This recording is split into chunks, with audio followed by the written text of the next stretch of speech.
નમસ્કાર વિદ્યાર્થી મિત્રો, વર્લ્ડ ઇન બોક્સ એકેડમીમાં આપ સર્વે મિત્રોનું સ્વાગત છે. મિત્રો, વર્લ્ડ ઇન બોક્સ એકેડમી દ્વારા યુટ્યુબ પર જે પીએસઆઈ, એએસઆઈ, કોન્સ્ટેબલ તેમજ અન્ય ક્લાસ 3 માટેની જે સ્પેશિયલ ફ્રી બેચ શરૂ કરવામાં આવી છે, તો આપ બધા મિત્રો છે એ આ બેચનો ઘરે બેઠા અભ્યાસ કરી અને આ બેચનો આનંદ લઈ રહ્યા હશો. આ બેચની અંદર મિત્રો આપણે રેગ્યુલર 9 વાગે અલગ અલગ વિષયોના વિડીયો લેક્ચર છે એ પ્રીમિયર સ્વરૂપે અપલોડ કરતા હોઈએ છીએ. તો આ તમામ વિષયો છે એનો ખૂબ વ્યવસ્થિત અહીંયાથી અભ્યાસ કરાવવામાં આવે છે અને તમે લોકો એ આ લેક્ચર શ્રેણીનો આ બેચનો છે એ અભ્યાસ કરી રહ્યા હશો. તો આ જ શ્રેણીના ભાગરૂપે મિત્રો આપણે આજે કાયદા વિષયના એક અગત્યના અન્ય લેક્ચર માટે મળ્યા છીએ અને એ લેક્ચરની અંદર મિત્રો આપણે કાયદાનું ખૂબ જ અગત્યનું પ્રકરણ ચોથું. તો ભાઈ પ્રકરણ 4 માં કઈ બાબતો આપવામાં આવી છે? તો કે સામાન્ય અપવાદો વિશે, જનરલ એક્સેપ્શન્સ વિશે આપવામાં આવ્યું છે. તો આ સામાન્ય અપવાદો કલમ 76 થી લઈને 106 સુધી આજના લેક્ચરમાં આપણે પ્રકરણ 4 નો અભ્યાસ કરીશું. અગાઉ ઓલરેડી આપણે પ્રકરણ 3 છે પૂર્ણ કરી ચૂક્યા, કલમ 53 થી 75 સુધી. તો જે મિત્રો નવા હોય એ મિત્રો છે એ આગળના તમામ વિષયોના વિડીયો લેક્ચર જોઈ લો અને સાથે ને સાથે મિત્રો આ જ વિડીયો લેક્ચરની લિંકને, આ જ બેચની માહિતીને તમારા મિત્રો અને સ્નેહીજનો સુધી અવશ્ય પહોંચાડશો, જેથી કરી અને એ લોકો પણ કોઈ અન્ય જગ્યાએ ખોટી વધારે ફી ન ભરવા જતા પોતાના ઘરે બેઠા પોતાના અનુકૂળ સમયે એ નોકરી કરતા હોય કે ઘરનું કામ કરતા હોય તો તમે તમારા અનુકૂળ સમયે છે આ બેચનો અભ્યાસ કરી શકો. તો એમ તમારા મિત્રો અને તમારા સ્નેહીજનો પણ આપણી સાથે જોડાઈ શકે અને આવા જ સારી એક બેચ છે એમાં અભ્યાસ કરી શકે. તો મિત્રો વિડીયોની લિંક છે એને શેર કરવાની ભૂલવાની નથી અને સાથે ને સાથે મિત્રો જો તમે વર્લ્ડ ઇન બોક્સ એકેડમીની યુટ્યુબ ચેનલમાં નવા હો તો તમારે આ એકેડમીની યુટ્યુબ ચેનલ છે એને સબસ્ક્રાઇબ કરી લેવાની છે, જેથી કરી મિત્રો જ્યારે પણ રેગ્યુલર રાત્રે 9 વાગે વિડીયો આવવાનો હોય એ 5 મિનિટ અગાઉ તમને નોટિફિકેશન મળી જાય એટલે તમે છે એ લેક્ચરનો અભ્યાસ કરી શકો. અને સાથે સાથે મિત્રો હું દરેક લેક્ચરમાં કહેતો રહું છું, એમ આ વખતે પણ વાત કરી દઉં કે તમે લોકો છે એ આ જ લેક્ચર છે એને માત્ર વિડીયો જોઈ લેવો એવું નહીં, વિડીયો જોતા સાથે નોટ અને પેન પણ રાખજો, જેથી કરી અને અગત્યનો લાગતો કોઈ મુદ્દો હોય કે અહીંયા અમારા દ્વારા જે કરવામાં આવતું બોર્ડ વર્ક હોય એને તમે નોટ ડાઉન કરી શકો અને તમારી પરીક્ષા સમયે છે તમે વ્યવસ્થિત રિવિઝન કરી શકો મિત્રો. અને કાયદા વિષયમાં આપણે વાત અગાઉ પણ દરેક વખતે કરી છે, આ વખતે ફરી રિપીટ કરું છું મિત્રો કે કાયદો લેક્ચર છે એ હું પીપીટીમાં લખી અને ભણાવું છું. શા માટે? તો કે તમે સાથે લખી શકો. તમારે જે પણ મુદ્દાઓ છે નોટ ડાઉન કરવા હોય તો તમે કરી શકો, જે પણ ઉદાહરણો તમારે નોંધવા હોય એ નોંધી શકો અને એક તમારી સારી અને સુવ્યવસ્થિત નોટ્સ છે તૈયાર થાય એવા ઉદ્દેશ્યથી મિત્રો આપણે છે એ લખીને તમને ભણાવવાનો આગ્રહ રાખતા હોઈએ છીએ. બાકી અહીંયાથી તમને પીપીટી તો આપવામાં આવતી જ હોય છે, પણ મિત્રો મારો આગ્રહ એવો રહેશે કે તમે લોકો છે એ તમારી નોટ્સ તમે જાતે બનાવો, જેથી કરીને અમુક બાબતો હું અહીંયાથી બોલ્યો હોઉં એ તમે નોટ ડાઉન અહીંયા અંદર ન કર્યું હોય, મેં અંદર લખ્યું ન હોય, પણ તમને એવું લાગે કે તમારે લખવાની જરૂર છે તો તમે લખી શકો. અને અંતે છેલ્લે તમારે કોઈ વિવિધ પુસ્તકો છે એને પકડવાની જરૂર પડશે નહીં અને તમે આપણી જ પીપીટી અને તમે અહીંયા જ ભણ્યા છો એમાંથી જ તમે આખા કાયદા વિષયને ખૂબ વ્યવસ્થિત રીતે તૈયાર કરી શકીશું. તો મિત્રો આપણે શરૂ કરવું છે કાયદો, જેમાં આપણે ઇન્ડિયન પિનલ કોડના પ્રકરણ 4 નો કે જેમાં આપવામાં આવ્યા છે સામાન્ય અપવાદો કલમ 76 થી 106 સુધી. મિત્રો જનરલ એક્સેપ્શન, તો આ વસ્તુ એવી બાબતો છે કે જે કોઈ કોમ્પિટિટિવ એક્ઝામની તૈયારી કરતા વિદ્યાર્થી મિત્ર માટે તો અગત્યનું છે જ તે. શા માટે? તો ભાઈ આપણા સિલેબસમાં છે, આપણા અભ્યાસક્રમમાં પૂછાય છે અને આ પ્રકરણમાંથી વારંવાર પ્રશ્નો પૂછાયા છે. પરંતુ મિત્રો આપણે રોજિંદા જીવનમાં પણ આ પ્રકરણ છે એટલું જ અગત્યનું બનતું હોય, કારણ કે ઘણી બાબતો એવી હોય કે જે આપણે ન કરવા ઈચ્છતા હોઈએ તેમ છતાં પણ બની જાય છે અને એ ગુનાનું સ્વરૂપ ધારણ કરતી હોય. તો જ્યારે આવી બાબતો છે કે આપણો ઈરાદો પણ નથી, આપણે કોઈ વસ્તુનો ખ્યાલ પણ નથી અને આપણે કોઈ કાર્ય કરવા જઈ રહ્યા છીએ અને એમાંથી કઈ ગુનાહિત કૃત્યનો ઉદ્ભવ થાય છે મિત્રો, તો એમાંથી આપણને રક્ષણ પૂરું પાડે છે આ પ્રકરણ 4. તો આ વસ્તુનો ખ્યાલ આપણને હોય તો આપણે છે આપણો બચાવ રજૂ કરી શકીએ છીએ મિત્રો. તો શરૂ કરીએ પ્રકરણ 4 સામાન્ય અપવાદો કલમ 76 થી 106, જેમાં સૌ પ્રથમ મિત્રો આપણે કલમ 76 વિશેની માહિતી મેળવશું.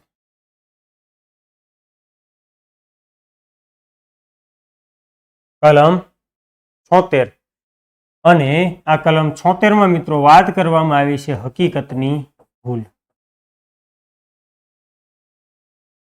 હકીકતની ભૂલ. તો હકીકતની ભૂલ કોને કહેવાય? તો મિત્રો આ કોન્સેપ્ટ છે એ અટપટો કોન્સેપ્ટ છે. તમે કાયદાની બુકોમાં આનો અભ્યાસ કરો છો તો કદાચ તમને ભાષા થોડી એની અઘરી લાગે, પરંતુ અહીંયાથી હું તમને 1 થી 2 ઉદાહરણો એવા આપીશ કે જેથી કરીને તમે આ કલમ છે એને એકદમ સરળતાથી યાદ રાખી શકશો. તમારે અહીંયા યાદ શું રાખવાનું છે કલમ 76 માં? તો કે હકીકતની ભૂલ. તો કોને કહેવાય હકીકતની ભૂલ? તો કે કાયદાથી બંધાયેલી વ્યક્તિ, કાયદાથી બંધાયેલી વ્યક્તિ, બંધાયેલી અથવા હકીકતની ભૂલના કારણે, હકીકતની ભૂલના કારણે પોતાને કાયદાથી બંધાયેલી માનતી હોય, પોતાને કાયદાથી બંધાયેલી માનતી હોય,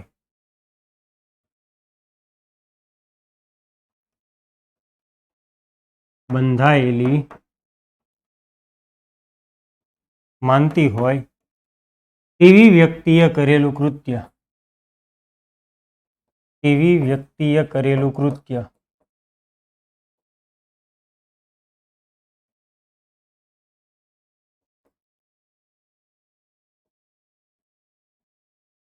ગુનો બનતો નથી.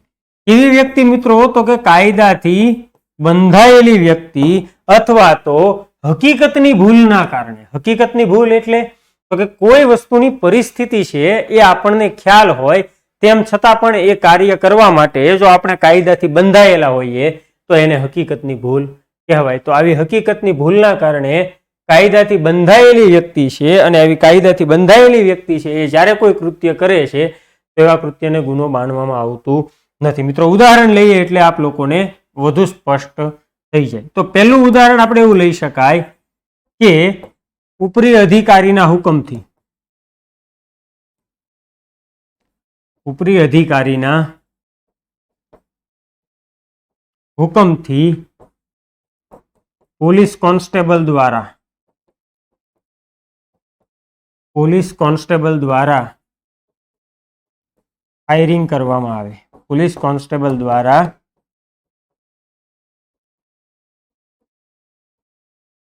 ફાયરિંગ કરવામાં આવે. તો અહીંયા મિત્રો પોલીસ કોન્સ્ટેબલ દ્વારા જે ફાયરિંગ કરવામાં આવે છે અને એ ફાયરિંગ કરતા સમયે કોઈ વ્યક્તિનો જીવ જાય તેમ છતાં પણ આ કાર્યને ગુનો માનવામાં આવતું નથી. કારણ તો કે પોલીસ કોન્સ્ટેબલ કેવો છે? કાયદાથી બંધાયેલો છે. કેવો છે ભાઈ? કાયદાથી બંધાયેલો. અથવા અન્ય કોઈ પણ વ્યક્તિ એ હકીકતના ભૂલના કારણે પોતાને કાયદાથી બંધાયેલો માનતો હોય, પરંતુ અહીંયા એનો એવો ગુનાહિત ઈરાદો હોતો નથી. તો કાયદાથી બંધાયેલી વ્યક્તિ, હવે ઉપરી અધિકારીનો હુકમ માનવા છે એ નીચેના દરજ્જાના અધિકારીઓ છે એ બંધાયેલા.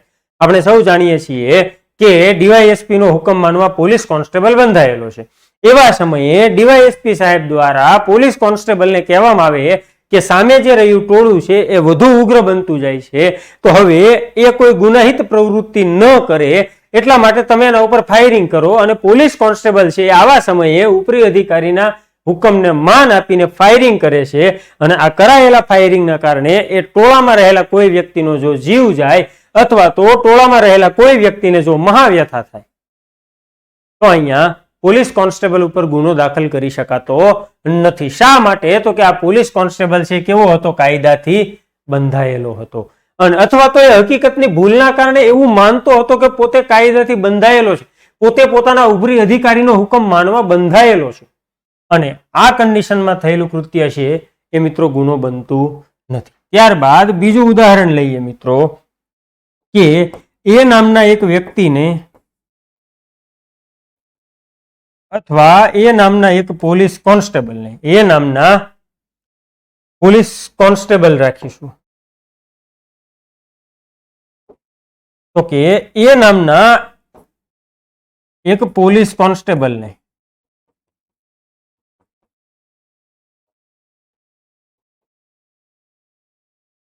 બી ની ધરપકડ કરવાનો હુકમ કરવામાં આવે છે. બી ની ધરપકડ કરવાનો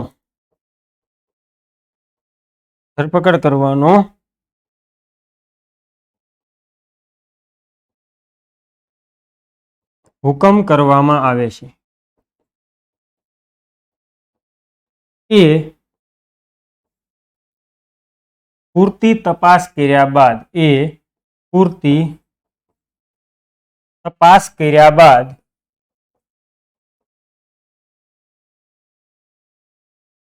ડી ને બી સમજીને તેની ધરપકડ કરી લેશે.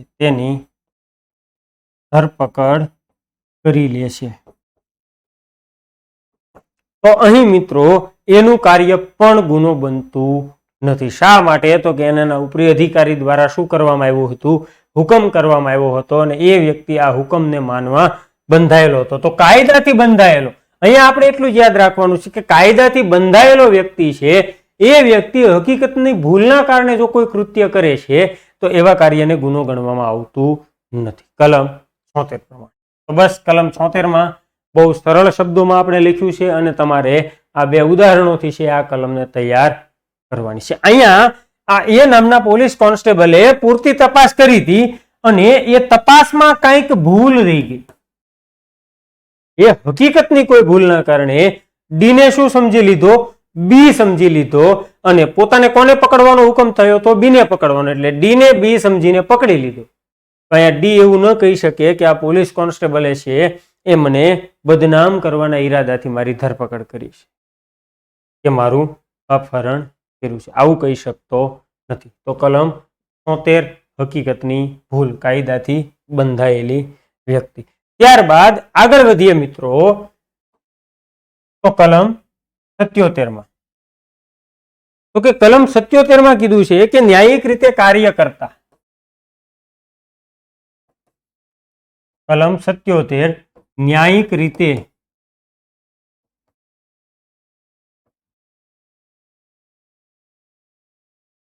કાર્ય કરતા ન્યાયાધીશનું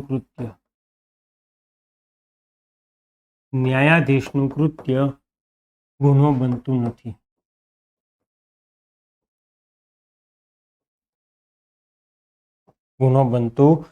ન્યાયિક રીતે કાર્ય કરતા ન્યાયાધીશનું જે કૃત્ય છે તો એવું કૃત્ય ગુનો બનતું નથી. અહીંયા પણ આપણે ઉદાહરણથી આને સમજીશું. હવે ન્યાયાધીશ છે એ કોઈ આરોપીને ફાંસીની શિક્ષા આપે છે અથવા તો જેલમાં પૂરવાનો હુકમ કરે છે. એટલે કે કોઈ ન્યાયાધીશ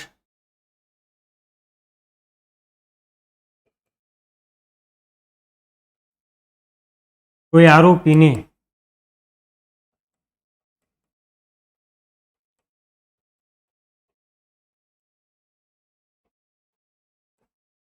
જેલમાં પૂરવાનો હુકમ કરે છે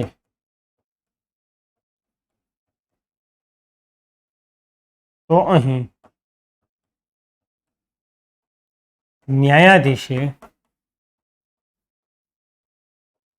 ગેરકાયદે અટકાયતનો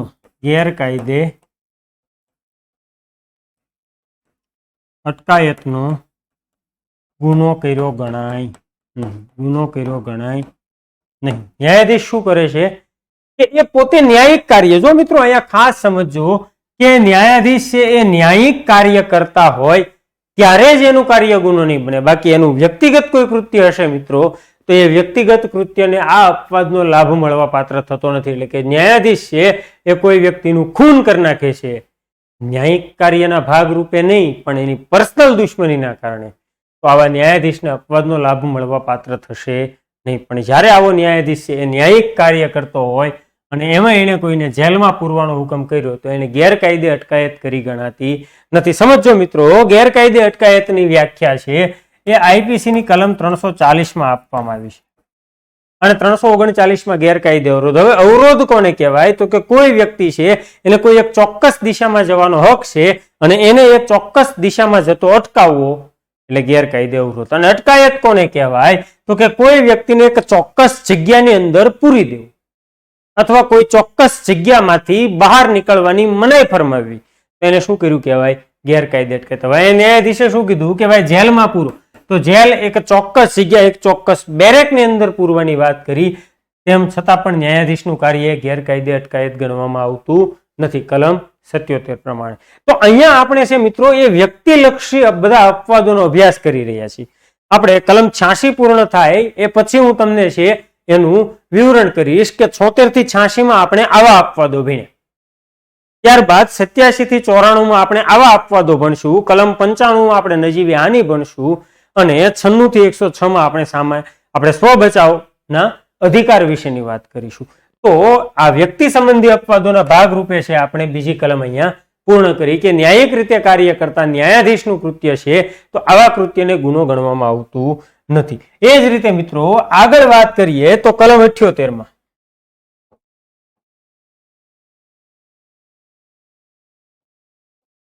કલમ 78 કોર્ટના ફેંસલા અથવા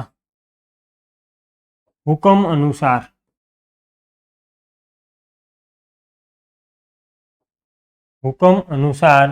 કરવામાં આવેલું કૃત્ય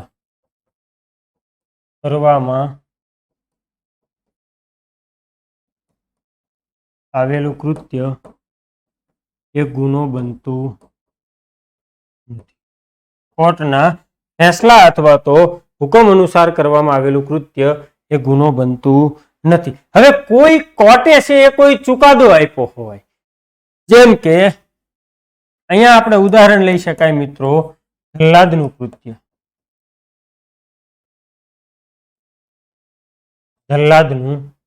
હવે જલ્લાદ એટલે શું? તો કે ફાંસીગર, ફાંસીના માચડે જે એનો ખાટકો પાડે છે ફાંસીનો, તો એને શું કહેવાય?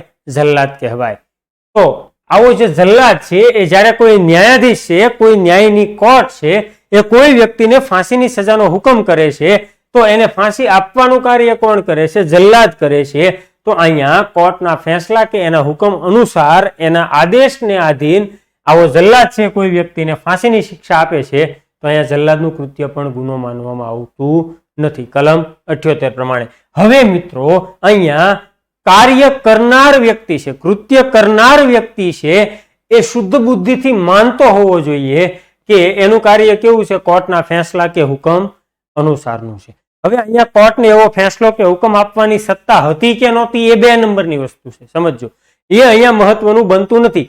કોર્ટને કદાચ એ ગુનામાં ચુકાદો આપવાની સત્તા ન પણ હોય અને અહીંયા જલ્લાદ છે ફાંસી આપી દેશે તો પણ આ જલ્લાદનું કૃત્ય ગુનો બનશે નહીં.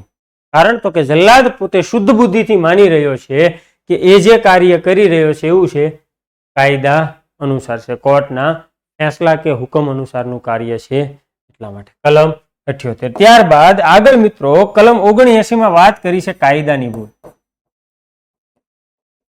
કલમ 79 માં આપવામાં આવ્યું છે કાયદાની ભૂલ. તો કોને કહેવાય કાયદાની? જો કલમ 76 માં આપણે હકીકતની ભૂલ ભણ્યા હતા, અહીંયા શું ભણ્યા?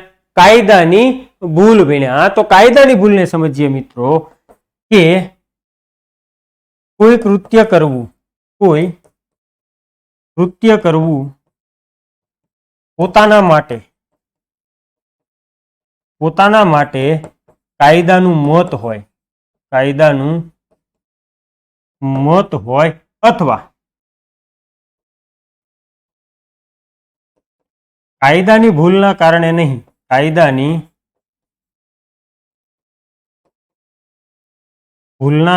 નહીં પરંતુ હકીકતની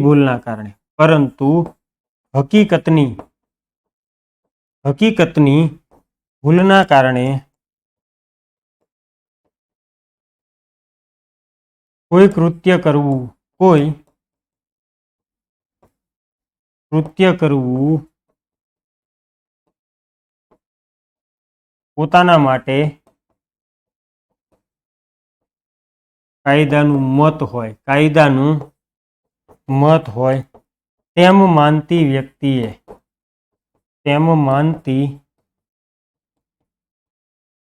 વ્યક્તિએ કરેલું કૃત્ય એ ગુનો બનતું નથી. તો પહેલામાં શું હતું 76 માં કે વ્યક્તિ માટે એ કાર્ય ફરજિયાત હતું. શા માટે? તો કે વ્યક્તિ કાયદાથી બંધાયેલો હતો.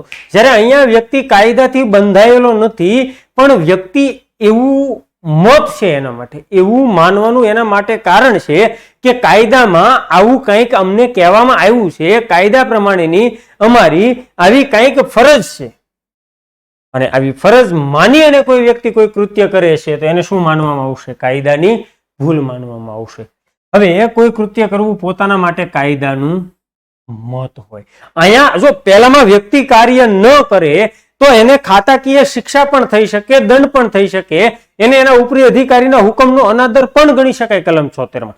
પરંતુ અહીંયા એવું નથી હોતું મિત્રો. અહીંયા વ્યક્તિ કાર્ય કરે તો એ કાયદાનું મત છે, કાર્ય ન કરે તો કોઈ પ્રશ્ન નથી. જેમ આપણે આગળ ઉદાહરણ લઈએ એટલે વધુ સ્પષ્ટ થઈ જાય તમને કે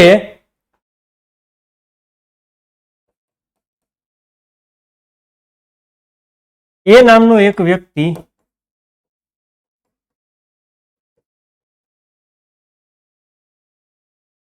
રસ્તા પરથી જઈ રહ્યો છે, રસ્તા પરથી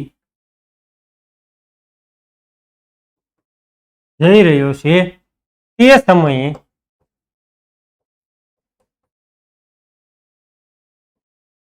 બી અને સી બંને લડાઈ કરી રહ્યા હોય, બંને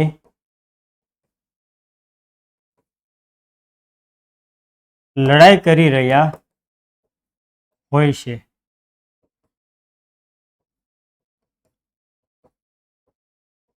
બીના હાથમાં પિસ્તોલ હોય છે.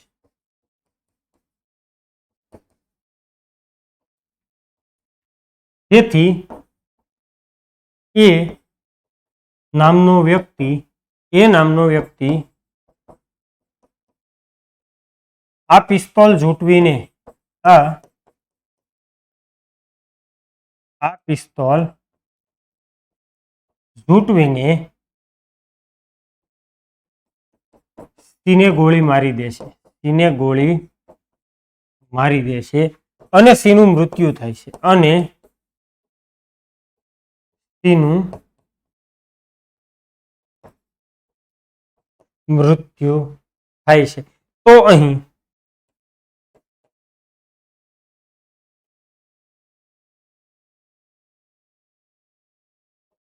એનું કૃત્ય ગુનો ગણવામાં આવતું નથી. એનું કૃત્ય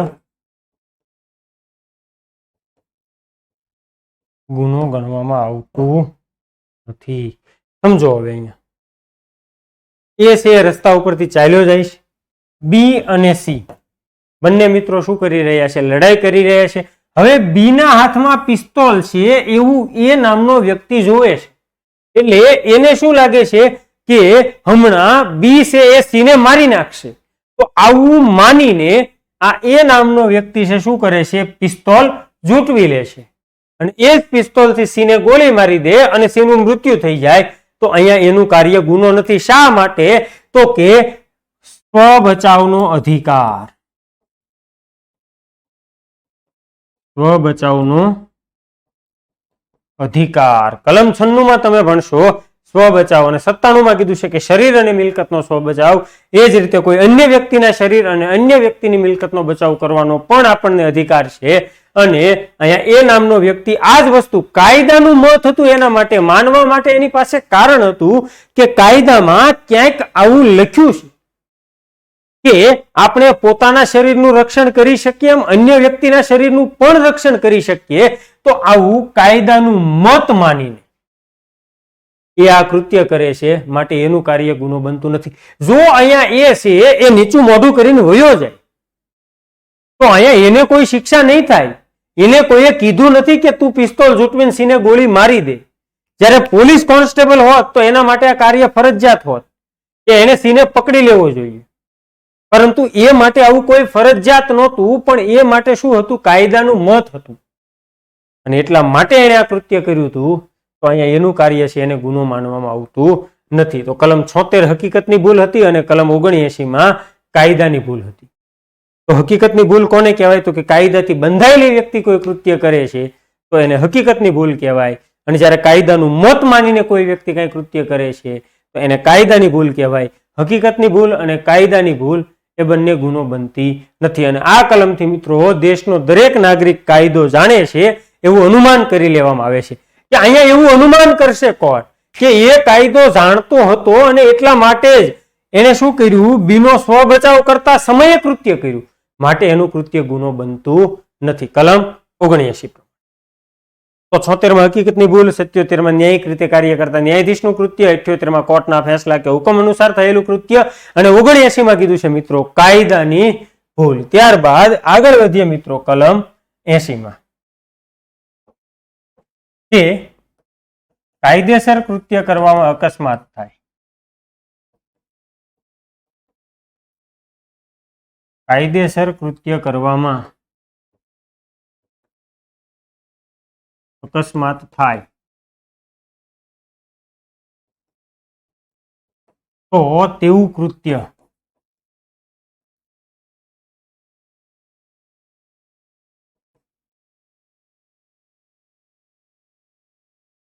ગુનો બનતું નથી. કાયદેસર કૃત્ય કરવામાં અકસ્માત થાય તો તેવું કૃત્ય ગુનો બનતું નથી. પણ મિત્રો અહીંયા અગાઉ એક સ્પષ્ટતા કરી દઈએ કે આ કલમ એ રોડ એક્સિડન્ટને લગતી નથી. રોડ એક્સિડન્ટની વાત કરતી નથી. તો મિત્રો કલમ 80 કેવા અકસ્માતની વાત કરે છે? તો કલમ 80 કીધું છે કે કાર્ય કેવું હોય? કાયદેસરનું હોય. પોતે કાર્ય કાયદેસર કરી રહ્યા હોય અને એમાંથી અકસ્માતે કઈ ગુનો બની જાય છે તો એવા કાર્યને અપવાદનો લાભ મળવા પાત્ર હશે. અહીંયા આપણે મિત્રો ઉદાહરણ લખીએ કે ભાવનગર પોલીસ દ્વારા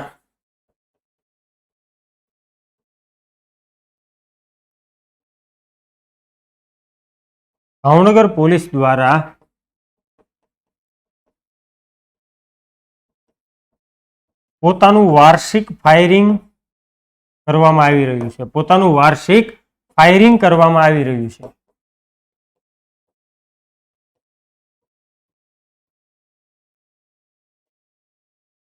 તે સ્થળેથી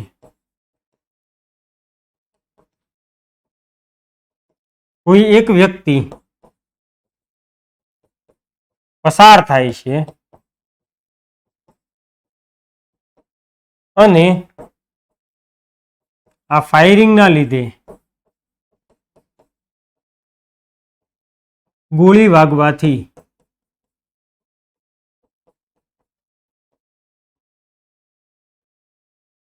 તેને મહાવ્યથા થાય છે તો અહીં પોલીસનું કૃત્ય ગુનો બનશે નહીં.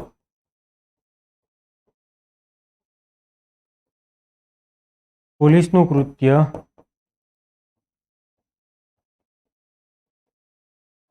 એ ગુનો બનશે નહીં. સમજો. હવે પોલીસ જ્યારે વાર્ષિક ફાયરિંગ હોય મિત્રો તો એવા સમયે શું કરવામાં આવતું હોય કે ફાયરિંગ શરૂ થયા અગાઉ છે એ ન્યૂઝપેપરમાં છે આ નોટિસ પ્રસિદ્ધ કરવામાં આવતી હોય કે તારીખ આટલીથી લઈ અને આટલી સુધી ફલાણા જિલ્લા પોલીસ દ્વારા ફલાણા સ્થળે છે એ વાર્ષિક ફાયરિંગનું આયોજન કરવામાં આવનાર છે. તો એ સમયગાળા દરમિયાન મિત્રો જાહેર જનતાએ તે સ્થળે આવવું નહીં અથવા તો ત્યાંથી પસાર થવું નહીં. તો આ એને પૂર્વ ધ્યાન રાખ્યું કે યોગ્ય કાળજી રાખી છે પોલીસે. અહીંયા પોલીસનો કોઈ ગુનાહિત ઈરાદો નથી. અહીંયા ગુનાહિત ઈરાદાનો બિલકુલ અભાવ હોય છે અને યોગ્ય કાળજી કે ધ્યાન રાખીને પોલીસ ફાયરિંગ કરે છે અને એવામાં કોઈ વ્યક્તિ પસાર થાય તો પોલીસ છે એ વાર્ષિક ફાયરિંગ કાયદેસરનું કામ છે. પોલીસ જે પ્રેક્ટિસ કરતી હોય છે ફાયરિંગમાં તો આ એનું કાયદેસરનું કામ છે અને આવા કાયદેસરના કામમાં મિત્રો અકસ્માતે કોઈ વ્યક્તિ પસાર થયો અને એને ગોળી વાગીને એ વ્યક્તિનું મૃત્યુ થયું માટે આ પોલીસનું કાર્ય છે એને ગુનો ગણવામાં આવતું નથી. કલમ 80 પ્રમાણે કે ભાઈ અકસ્માતે કૃત્ય થાય છે. કેવું કૃત્ય થાય? અકસ્માતે કૃત્ય થાય છે. પરંતુ મિત્રો સામાન્ય અપવાદો છે એ સાબિત કરવાની જવાબદારી કોની હોય? તો કે કૃત્ય કરનાર વ્યક્તિની હોય છે કે મેં કોઈને કીધું છે કે મેં સામાન્ય અપવાદ મળ્યો તો મારો સ્વ બચાવ કરતા સમયે મેં કોઈનું મૃત્યુ નિપજાવ્યું, તો હું સ્વ બચાવમાં મૃત્યુ નિપજાવ્યું છે એ સાબિત કોને કરવું પડશે? મારે પોતાએ કરવું પડશે. તો સામાન્ય અપવાદો સાબિત કરવાની જવાબદારી કોની હોય? કૃત્ય કરનાર વ્યક્તિની પોતાની હોય છે. ક્લિયર છે મિત્રો? કલમ 80. અને જો મિત્રો અહીંયા યોગ્ય કાળજી કે ધ્યાન રાખવામાં ન આવ્યું હોય અને બેદરકારી ભર્યા કૃત્યના કારણે કોઈ એક્સિડન્ટ થાય છે તો કઈ કલમ હેઠળ ગુનો દાખલ થાય? કલમ 304 એ હેઠળ ગુનો દાખલ થાય. બેદરકારીથી મૃત્યુ નિપજાવવું. હવે અહીંયા આ જ પોલીસ છે એ પોતાના ફાયરિંગ બટમાં ફાયરિંગ કરી રહી હોય તો એને યોગ્ય કાળજી અને ધ્યાન રાખીને કર્યું હોય, પણ પોલીસ બગીચામાં ફાયરિંગની પ્રેક્ટિસ કરતા હોય તો એ કાર્ય કેવું ગણાય? બેદરકારી ભર્યું કાર્ય ગણાય. તો એમાં અહીંયા અપવાદનો લાભ મળવા પાત્ર થતો નથી. તો યોગ્ય કાળજી અને ધ્યાન રાખીને કોઈ બાબત કરવામાં આવે છે તો આવું કાર્ય છે અને એના ભાગરૂપે જો કોઈ અકસ્માત થઈ જાય તો એવા કાર્યને ગુનો ગણવામાં આવતું નથી મિત્રો. અને બાકી આપણે સૌ જાણીએ છીએ કે કઠિયારો છે એ કુહાડી વડે છે એ લાકડા કાપી રહ્યો હોય, એવા સમયે કુહાડીનું ફળું છટકે છે, એ પોતાનું કાયદેસર કામ કરી રહ્યો છે, યોગ્ય કાળજી ધ્યાન રાખીને કે આજુબાજુમાં કોઈ છે નહીં, તો આવું ધ્યાન રાખી અને એ કઠિયારો છે લાકડા કાપી રહ્યો હોય એવા સમયે આમ ઘા કરવા જાય છે અને કુહાડીનો જે લોખંડનો ભાગ છે હાથા સિવાયનો, તો એને ફળું કહેવાય. આ ફળું છટકીને પાછળથી ચાલ્યા આવતા કોઈ વ્યક્તિના માથામાં વાગે છે અને એ વ્યક્તિનું મૃત્યુ થાય તો અહીંયા કઠિયારાનું કાર્ય પણ કલમ 80 પ્રમાણે ગુનો બનતું નથી. પણ જો કઠિયારાની બેદરકારી હોય તો કઈ કલમ હેઠળનો ગુનો બને? 304 એ હેઠળનો. એટલે કે યોગ્ય કાળજી અને ધ્યાન રાખીને કોઈ કાયદેસરનું કામ કરવામાં આવતું હોય અને એમાંથી કોઈ અકસ્માત થાય તો એવા કૃત્યને ગુનો ગણવામાં આવતું નથી, કલમ 80 પ્રમાણે. ત્યારબાદ આગળ મિત્રો કલમ 81 માં કીધું છે. કલમ 81 માં કે મોટી હાનિ થતી અટકાવવા માટે, મોટી હાનિ થતી અટકાવવા માટે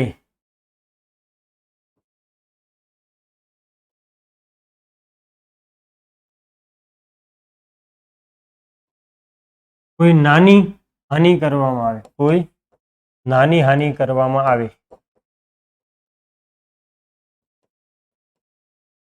તો એવું કૃત્ય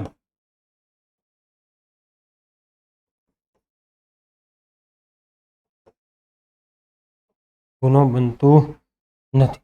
મોટી હાનિ થતી અટકાવવા માટે કોઈ નાની હાનિ કરવામાં આવે તો તેવું કૃત્ય મિત્રો ગુનો બનતું નથી. હવે આપણે જો કોઈ કૃત્ય હોય, હવે સમજો કોઈ જગ્યાએ આગ લાગી, કોઈ જગ્યાએ આગ લાગી અને એ આગ ન ઓલવવામાં આવે તો આગ છે એ વધુ વિસ્તારમાં ફેલાવવાની શક્યતા હોય.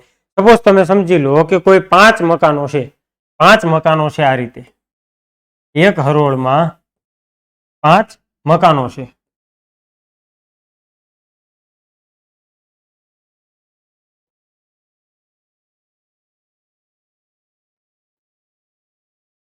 એક હરોળમાં આ રીતે 5 મકાનો આવેલા છે.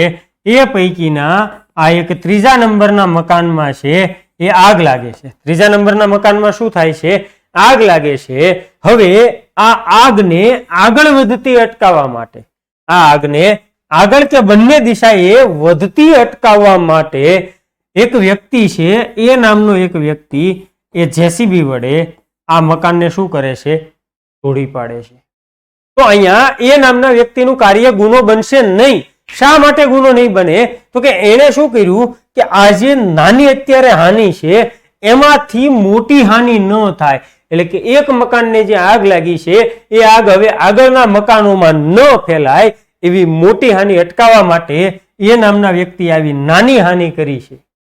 આના પ્રમાણમાં, મોટી હાનિના પ્રમાણમાં એ નાની હાનિ કરી છે, તો અહીંયા એનું કાર્ય ગુનો બનશે નહીં. એવું ન કહી શકાય કે એ મિલકતનો બગાડ કર્યો છે, એનું કાર્ય ગુનો બનતું નથી. એ જ રીતે મિત્રો બીજું ઉદાહરણ આપું છું કે કોઈ એક ટ્રક ડ્રાઈવર છે, એ ટ્રક લઈને ચાલ્યો આવે છે. ટ્રક ડ્રાઈવર શું કરે છે? ટ્રક લઈ અને મસ્ત મજાનો ચાલ્યો આવે છે. એને નશો પણ નથી કર્યો કે ઊંઘમાં પણ નથી, એક મસ્ત રીતે છે એ શું કરે છે? ટ્રક લઈને ચાલ્યો આવે છે. એવા જ સમયે મિત્રો અંદર ખાંચામાંથી, રોડની સાઈડના રસ્તામાંથી એક રિક્ષા ભરેલી પેસેન્જર ભરેલી રિક્ષા નીકળે છે. શું થાય છે? પેસેન્જર ભરેલી રિક્ષા નીકળે છે અને ટ્રક વાળો વિચાર કરે છે કે જો હું સ્ટીયરિંગ નહીં ફેરવું તો મારો ટ્રક આ રિક્ષા સાથે અથડાશે અને રિક્ષામાં ભરેલા છે એ 5 કે 7 પેસેન્જરો છે એને હાનિ થશે, એને મહાવ્યથા અથવા એના મૃત્યુ નિપજશે. તો આ મોટી હાનિ થતી અટકાવવા માટે ટ્રક ડ્રાઈવર શું કરે છે? ટ્રકનું સ્ટીયરિંગ ફેરવે છે અચાનક. હવે એને જેવું ટ્રકનું સ્ટીયરિંગ ફેરવું એ જ સમયે બાજુમાંથી સાઈડ લઈ રહેલા ટુ વ્હીલ વાળા સાથે એ ટ્રકનું એક્સિડન્ટ થયો અને ટુ વ્હીલ વાળો છે રોડ પર પટકાયો અને ટુ વ્હીલ ચાલકનું જે ટુ વ્હીલર ચાલક છે એનું મૃત્યુ થયું.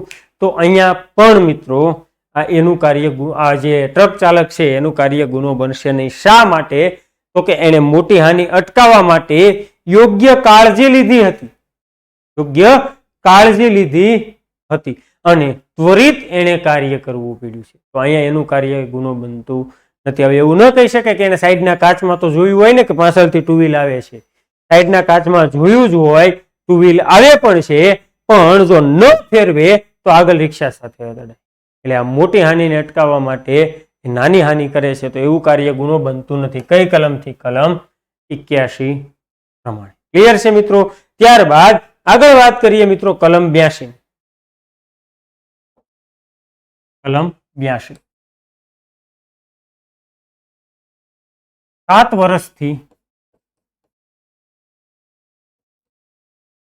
7 વર્ષથી નીચેની વયના બાળકનું કૃત્ય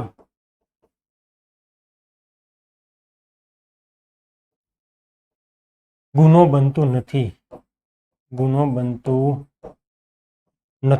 7 વર્ષથી નીચેની વયનું કોઈ બાળક છે મિત્રો અને આવું બાળક છે એનાથી જો કોઈ કૃત્ય થઈ જાય તો એ કૃત્યને ક્યારેય ગુનો ગણવામાં આવતું નથી. શા માટે? તો કે આ બાળકમાં છે ગુનાહિત માણસનો અભાવ હોય છે.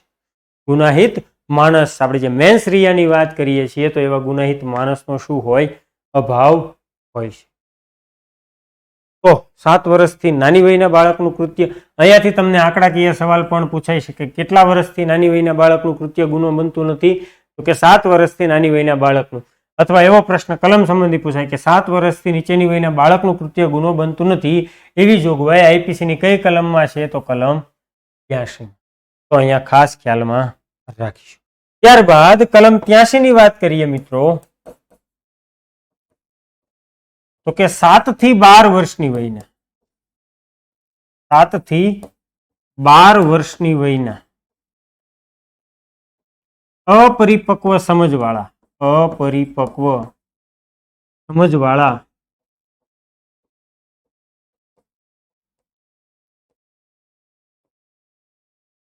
બાળકનું કૃત્ય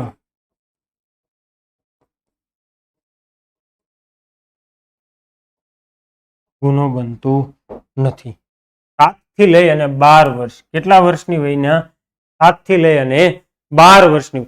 જો 82 માં માત્ર 7 વર્ષ સુધીનું બાળક હતું, જ્યારે અહીંયા શું કીધું કે 7 વર્ષથી 12 વર્ષની વયના અપરિપક્વ સમજવાળા. ઘણીવાર એવું બનતું હોય મિત્રો કે બાળકનો છે એ શારીરિક વિકાસ થતો હોય પરંતુ એનો માનસિક વિકાસ થયો હોતો નથી. તો આવી અવસ્થામાં પણ બાળકમાં ગુનાહિત માણસનો અભાવ હોય છે અને આ કન્ડિશનમાં બાળકે કરેલું કૃત્ય છે એને પણ ગુનો માનવામાં આવશે નહીં. કલમ 83 પ્રમાણે.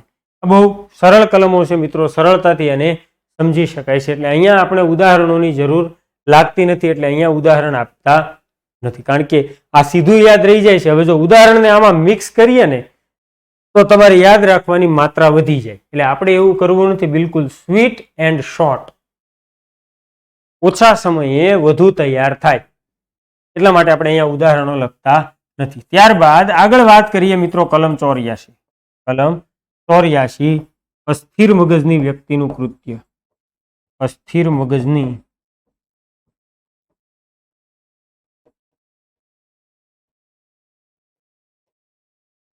વ્યક્તિનું કૃત્ય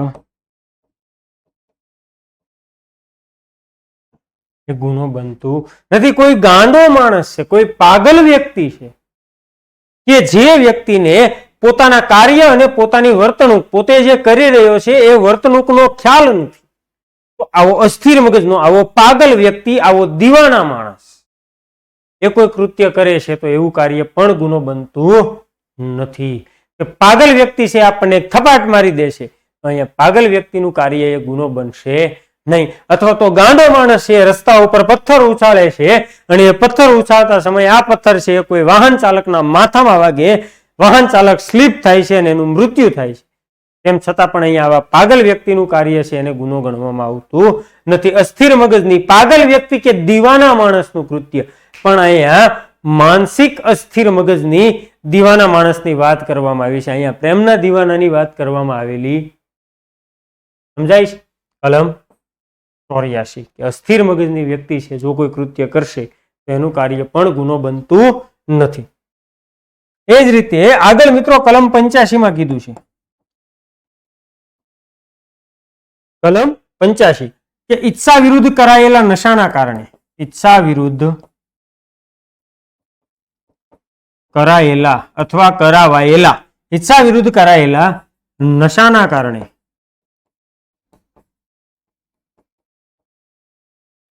નિર્ણય કરવા અસક્ષમ અથવા અસમર્થ વ્યક્તિએ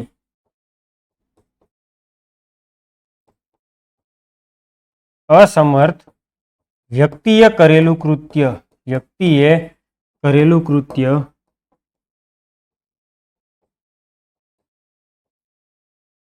ગુનો બનતું નથી. ઈચ્છા વિરુદ્ધ કરાવાયેલા નશાના કારણે 82 માં 7 વર્ષથી નીચેની વયના, 83 માં 7 થી 12 વર્ષની વયના, 84 માં અસ્થિર મગજ અને 85 માં ઈચ્છા વિરુદ્ધ કરાવાયેલા નશાના કારણે. ઈચ્છા વિરુદ્ધ કરાવાયેલો નશો એટલે શું મિત્રો? તો કે ઈચ્છા વિરુદ્ધ એટલે કે કોઈ વ્યક્તિ છે એ તમને જાણ બહાર નશો કરાવે છે અથવા તો ધમકી આપીને તમને નશો કરાવડાવે છે અને આ નશો કરવાના કારણે છે એ વ્યક્તિ છે નિર્ણય કરવા માટે અસમર્થ બની જાય, મગજ ઉપરનો કંટ્રોલ ગુમાવી દેશે. કારણ તો કે કોઈ દે પીધું ન હોય અને પાઈ દેશે તો અહીંયા વ્યક્તિનું મગજ છે એ કામ કરતું બંધ થઈ જાય અને એ વ્યક્તિ છે એ કોઈ કાર્ય કરવાનો નિર્ણય કરવા માટે અસમર્થ થઈ જાય. અને આવો અસમર્થ બનેલો વ્યક્તિ છે એ જો કોઈ કૃત્ય કરશે તો આવા વ્યક્તિનું કાર્ય પણ મિત્રો ગુનો ગણવામાં આવતું નથી. પણ આ નશો છે ઈચ્છા વિરુદ્ધ કરાવેલો હોવો જોઈએ. મારા હામ અને તારા હામ આપીને પાયો હોય અને પછી કોઈ કૃત્ય કરો છો તો એમાં અપવાદનો લાભ મળતો નથી. એમાં આવા અપવાદનો લાભ મળવા પાત્ર થશે નહીં. શા માટે? તો કે અહીંયા આપણે ભાવ ખાધેલો હોય અને ભાવ ખાવામાં અહીંયા કોઈ ડિસ્કાઉન્ટ નથી. સમજો છો? નશો ઈચ્છા વિરુદ્ધ હોવો જોઈએ, એ જાણ બહાર હોય કે ધમકીથી. ક્લિયર છે? બાકી 4 મિત્રો સાથે પીવા બેઠા હોય અને એક પેક ભરીને પછી કે બસ મારી લિમિટ આવી ગઈ, હવે મને નહીં હાલે, તો પછી બીજો કે મારા હામ એક તો પીવો જ પડે છે, ત્રીજો કે એનું માન રાખ્યું તો હવે મારા હામ, મારા માનમાં એક પીવો પડે અને આપણે ગટગટાઈ જઈએ પછી ધોમ થઈ ગયા હોય અને પછી કોઈ કૃત્ય કરીએ છીએ તો અપવાદનો લાભ મળવા પાત્ર થતો નથી. કલમ 85 પ્રમાણે. ક્લિયર છે મિત્રો? ત્યારબાદ આગળ વાત કરીએ મિત્રો કલમ 86.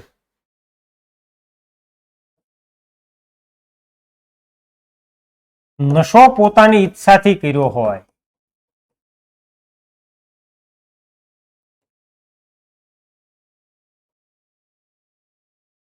નશો પોતાની ઈચ્છાથી કર્યો હોય એટલે કલમ આખી કંઈક એવી છે મિત્રો કે વ્યક્તિને નશો જાણ બહાર નથી કરાયો, વ્યક્તિએ નશો પોતાની ઈચ્છાથી કર્યો છે અને મગજ ઉપરનો કંટ્રોલ ગુમાવી દીધો છે અને હવે એમ કહે છે કે તો હું નશામાં હતો એટલે આ કૃત્ય થઈ ગયું, તો અહીંયા એને અપવાદનો લાભ મળતો નથી. તો અહીંયા એને કૃત્ય છે એ શુદ્ધ બુદ્ધિથી કર્યું છે એમ જ માની લેવાનું રહેશે. જો 85 માં ઈચ્છા વિરુદ્ધ હતું એટલે અપવાદનો લાભ મળ્યો, એનું કાર્ય ગુનો નહોતું, પણ 86 માં એ કાર્ય શું બનશે? ગુનો બનશે. કારણ તો કે નશો એને પોતાની ઈચ્છાથી કર્યો છે. કલમ 86 માં આવી વાત કરી છે. અને ત્યારબાદ મિત્રો કલમ 87 માં કીધું છે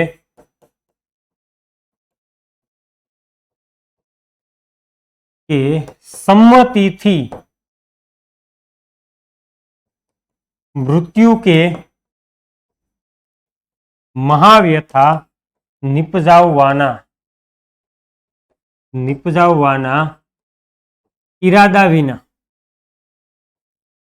ઈરાદા વિના કરાયેલું કૃત્ય કરાયેલું કૃત્ય એ ગુનો બનતું નથી. પરંતુ એના પહેલા મિત્રો વાત કરી દઉં કે આપણે 76 થી 86 જે ભણ્યા, કલમ 76 થી 86 જે ભણ્યા છીએ એ કેવા અપવાદો ભણ્યા? વ્યક્તિલક્ષી અપવાદો ભણ્યા. કેવા અપવાદો? વ્યક્તિલક્ષી, કે એ કોઈ વ્યક્તિ ગુનો કરતો હતો અને એનું કાર્ય ગુનો નહોતું. જ્યારે હવે 87 થી મિત્રો આપણે સંમતિ સંબંધી અપવાદોની વાત કરવાની છે.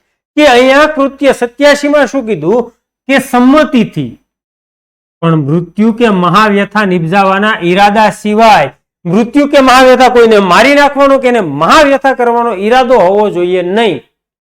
અને એ વ્યક્તિની સંમતિથી જો કોઈ કૃત્ય કરવામાં આવે છે તો એ કૃત્યને મિત્રો ગુનો ગણવામાં આવશે નહીં. ઓસ્ટ્રેલિયાનો ક્રિકેટર હતો મિત્રો ફિલિપ હ્યુજીસ. Philip Hughes. તો આ ફિલિપ હ્યુજીસનું માથામાં બોલ વાગવાથી મૃત્યુ થયું હતું.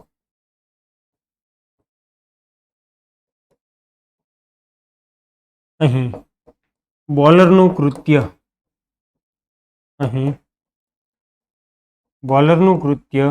એ ગુનો બનતું નથી. બોલરનું કૃત્ય એ ગુનો બનતું નથી. હવે ફિલિપ હ્યુજીસ છે મિત્રો, એ ક્રિકેટ રમવા માટે આવ્યો તો એણે પોતે સંમતિ આપી હતી. જ્યારે કોઈ રમત રમવા માટે જાઓ છો મિત્રો તો વ્યક્તિ અહીંયા પોતાની સંમતિથી જતો હોય અને તમે કોઈ પણ ઇવેન્ટમાં ભાગ લેજો, પહેલા તમારી પાસે સંમતિ પત્ર ભરાવવામાં આવશે કે અહીંયા રમત દરમિયાન જો કોઈ હાનિ થશે તો એ હાનિની જવાબદારી કોની રહેશે? તો કે જે તે વ્યક્તિની, રમનાર વ્યક્તિની રહેશે. તો અહીંયા સંમતિથી કાર્ય કેવું છે? સંમતિથી. અને બીજું કે બોલરનો આ ફિલિપ હ્યુજીસને મારી નાખવાનો કે મહાવ્યથા કરવાનો ઈરાદો નહોતો. બોલરે તો બોલ ફેંક્યો હતો અને બોલ બાઉન્સર પડ્યો અને એ બોલ આના માથામાં વાગ્યો છે અને હ્યુજીસનું મૃત્યુ થયું. તો અહીંયા જે બોલર હતો એનું કૃત્ય એ ગુનો બનતું નથી કલમ 87 પ્રમાણે. પણ મિત્રો એક ખાસ સમજો કે અહીંયા સંમતિ આપનાર વ્યક્તિ એ કેટલા વર્ષની હોવી જોઈએ? 18 વર્ષની હોવી જોઈએ. કેટલા વર્ષની હોવી જોઈએ? 18 વર્ષની હોવી જોઈએ. હવે તમે જ વિચારો કે આપણે કોઈ 15 વર્ષના એક બાળકને, ચલો બીજું ઉદાહરણ લઈએ.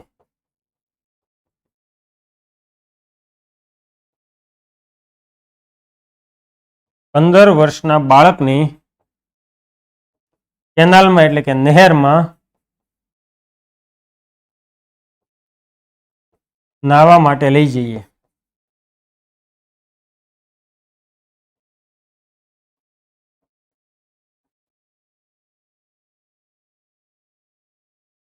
અને બાળક ડૂબી જાય તો શું મિત્રો અહીંયા આપણને અપવાદનો લાભ મળશે કે 15 વર્ષનું બાળક છે એ બાળક પોતાની સંમતિથી, એણે જ તમને કીધું હોય કે કોઈ વ્યક્તિને કીધું હોય કે હાલ ભાઈ નાવા જાય, અને એ વ્યક્તિ એ બાળકની સંમતિથી એને નાવા લઈ ગયો. અહીંયા પણ વ્યક્તિને એ બાળકને મારી નાખવાનો કે મહાવ્યથા કરવાનો ઈરાદો નહોતો. તો શું અહીંયા બાળક ડૂબ્યું છે તો શું એ વ્યક્તિને અપવાદનો લાભ મળશે કે વ્યક્તિનું કાર્ય ગુનો ગણાશે? આનો જવાબ તમારે મને કમેન્ટ બોક્સમાં આપવાનો રહેશે. સમજો છો? તો મિત્રો ખાસ ધ્યાને લેજો કે અહીંયા 15 વર્ષના બાળકને એની સંમતિથી લઈ ગયા અને કોઈ કૃત્ય થયું તો અહીંયા અપવાદનો લાભ મળતો નથી. કેમ? તો કે અહીંયા ઉંમર કેટલી હોવી જોઈએ? 18 વર્ષની હોવી જોઈએ. તો જ એ વ્યક્તિની સંમતિ માન્ય ગણાય. આ બાળકના કિસ્સામાં કોની સંમતિ લેવી પડે? એના વાલીની સંમતિ લેવી પડશે.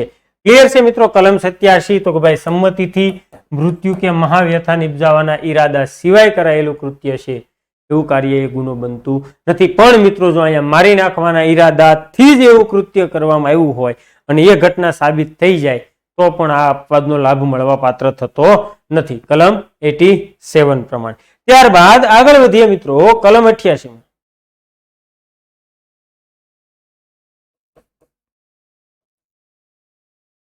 કોઈ વ્યક્તિના ફાયદા માટે કોઈ વ્યક્તિના ફાયદા માટે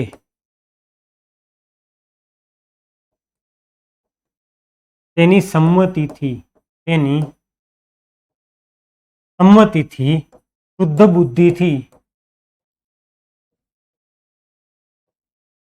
બુદ્ધિથી કરાયેલું કૃત્ય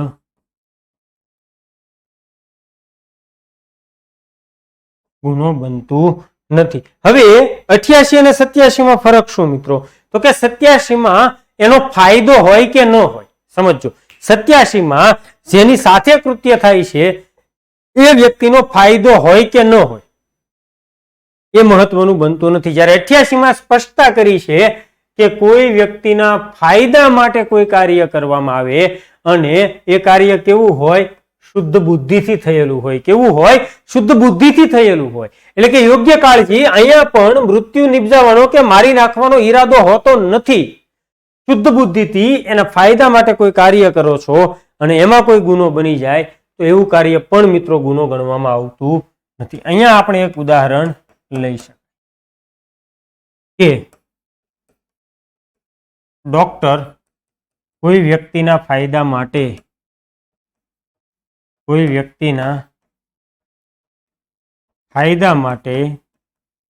તેની સંમતિથી ઓપરેશન કરે.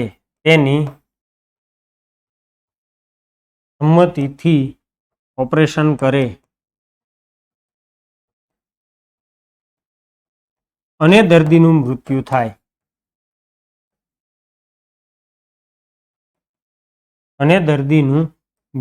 થાય.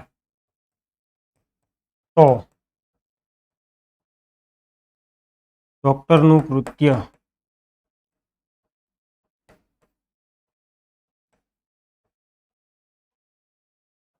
ગુનો બનતું નથી. ડોક્ટર છે કોઈ વ્યક્તિના ફાયદા માટે એની સંમતિથી શું કરે છે મિત્રો? ઓપરેશન કરે છે.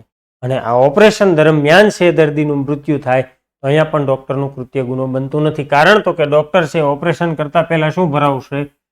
સંમતિ પત્રક ભરાવશે. શું કરશે ડોક્ટર? સંમતિ પત્રક ભરાવશે. પણ અહીંયા વ્યક્તિના ફાયદા માટે કાર્ય કર્યું છે. પણ મિત્રો જો આ કિસ્સામાં ડોક્ટરની બેદરકારી સામે આવે તો ડોક્ટરને કઈ કલમ લાગે? કલમ 304A.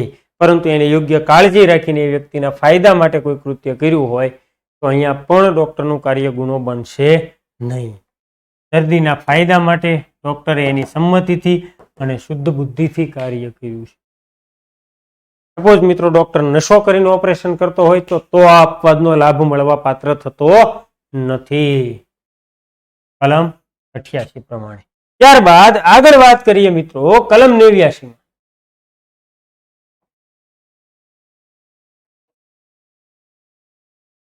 કલમ 89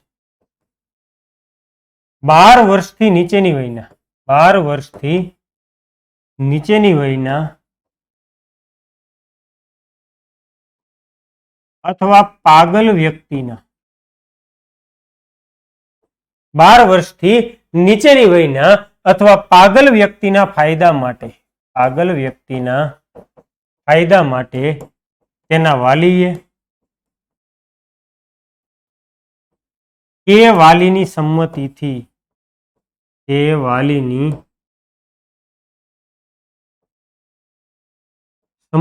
કરેલું કૃત્ય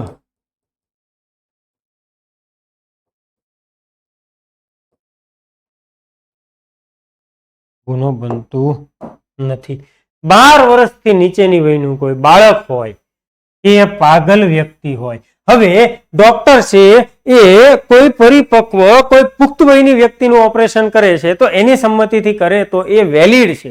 પરંતુ જ્યારે કોઈ 12 વર્ષથી નીચેની વયની હોય કે કોઈ પાગલ વ્યક્તિ હોય અને આના ફાયદા માટે ડોક્ટર છે એ આ જ વ્યક્તિની સંમતિથી જો ઓપરેશન કરે તો એને અપવાદનો લાભ મળશે નહીં. કારણ તો કે બાળક અને પાગલ વ્યક્તિની જે સંમતિ છે એને યોગ્ય સંમતિ ગણવામાં આવતી નથી. અહીંયા ડોક્ટર છે 12 વર્ષનું વયનું કોઈ બાળક હોય અને એ બાળકનું ઓપરેશન કરે છે એ બાળકની સંમતિ લઈને અને એ ઓપરેશન દરમિયાન જો આ બાળકમાં કઈ ખોડખાપણ રહી જાય તો અહીંયા ડોક્ટરના કૃત્યને અપવાદનો લાભ મળતો નથી. તો અહીંયા કોની સંમતિ લેવી પડે મિત્રો? તો કલમ 89 માં એના વાલીની અથવા એનો વાલી કોઈ કૃત્ય કરે અથવા તો એના વાલીની સંમતિથી કોઈ કૃત્ય કરે છે તો એની સંમતિ છે એ યોગ્ય સંમતિ ગણવામાં આવશે. કલમ 89 ક્લિયર થાય છે મિત્રો? સમજો ખાસ. જો 87, 88 ને 89. 87 માં શું કીધું કે સંમતિથી 18 વર્ષથી ઉપરની વયને એની સંમતિથી કોઈ કૃત્ય કરો છો તો એવું કૃત્ય ગુનો નથી. 88 માં કીધું કોઈ વ્યક્તિના ફાયદા માટે એની સંમતિથી કોઈ કૃત્ય કરો છો તો એવું કૃત્ય ગુનો નથી. 89 માં કીધું કે જ્યારે 12 વર્ષથી ઓછી વયનું બાળક કે કોઈ પાગલ વ્યક્તિ હોય તો અહીંયા એની સંમતિ યોગ્ય સંમતિ નથી. એના બદલે કોની સંમતિ લેવી પડે? એના વાલીની સંમતિ લેવી પડશે. કલમ 89. ત્યારબાદ આગળ વાત કરીએ મિત્રો કલમ 90.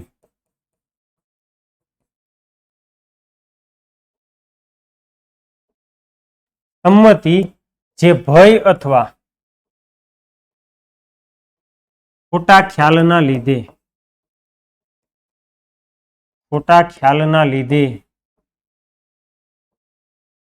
આપી હોય તો તેને યોગ્ય સંમતિ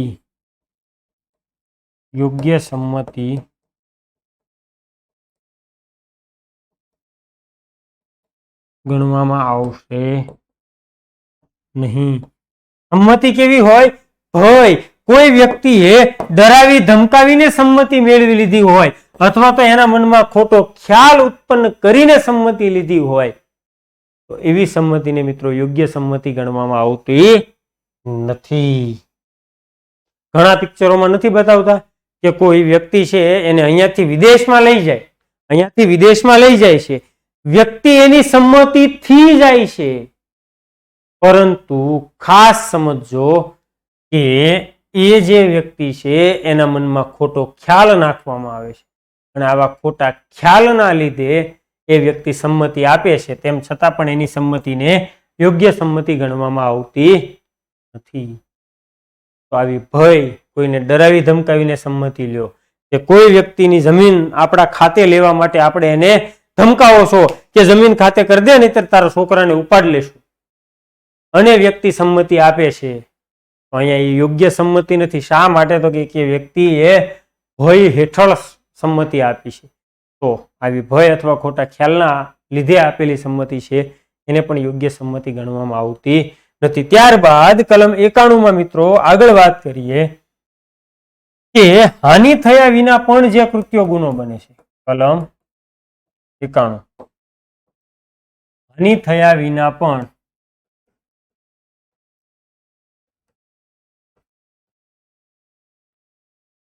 જે કૃત્યો ગુનો બને છે તે કૃત્યોને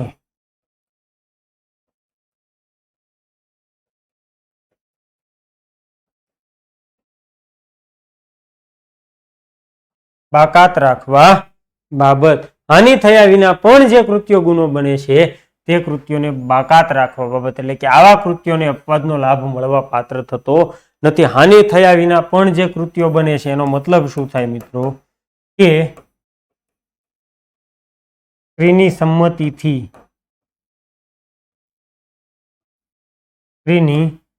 સંમતિથી ગર્ભપાત કરાવવામાં આવે.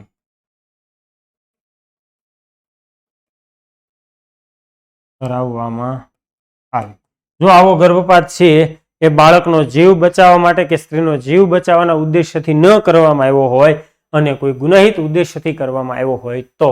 હવે સ્ત્રી સંમતિ આપે. આગળ આપણે શું કીધું 87, 88 માં કે સંમતિથી કોઈ કૃત્ય કરવામાં આવે તો એ કૃત્ય ગુનો બનતું નથી. પરંતુ અહીંયા શું કીધું કે સ્ત્રીએ સંમતિ આપી તેમ છતાં પણ ગર્ભપાત કરાવવો એ ગુનો જ બને છે. હાનિ થાય કે ન થાય, સ્ત્રીને કોઈ નુકસાન થાય કે ન થાય તેમ છતાં પણ ગર્ભપાત છે એ આપને આપને ગુનો ગણાય છે. તો આવા કૃત્યને અપવાદનો લાભ મળવા પાત્ર થતો નથી. એટલે કે અહીંયા 87 નો લાભ છે એ મળવા પાત્ર થશે નહીં. ત્યારબાદ આગળ વાત કરીએ મિત્રો કે હેલ્મેટ પહેર્યા વગર બાઇક ચલાવવી હેલ્મેટ પહેર્યા વગર બાઇક ચલાવી, કે કોઈ વ્યક્તિ છે એ હેલ્મેટ પહેર્યા વગર વાહન ચલાવે છે, ભલે કોઈને ઈજા થાય કે ન થાય તેમ છતાં પણ હેલ્મેટ પહેર્યા વગર બાઇક ચલાવવી એ દંડનીય અપરાધ છે, કે અહીંયા દંડની શિક્ષા થઈ શકે છે. ભલે કોઈ નુકસાન થાય કે ન થાય, હાનિ થયા વિના, હાનિ નથી થતી તેમ છતાં પણ આ કૃત્ય ગુનો બને છે, સીધું 1000 વાળું ચલાણ ફાટે છે. તો આવા કૃત્યને કલમ 91 માં કીધું છે કે એને અપવાદનો લાભ મળવા પાત્ર થતો નથી. ત્યારબાદ આગળ વાત કરીએ મિત્રો કલમ નંબર 92.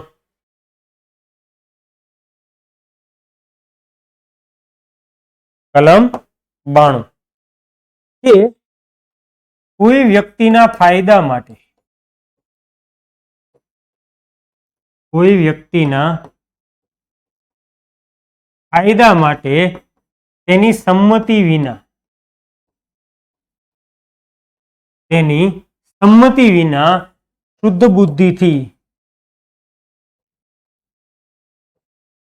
બુદ્ધિથી કોઈ કૃત્ય કરવામાં આવે, કોઈ કૃત્ય કરવામાં આવે તો તે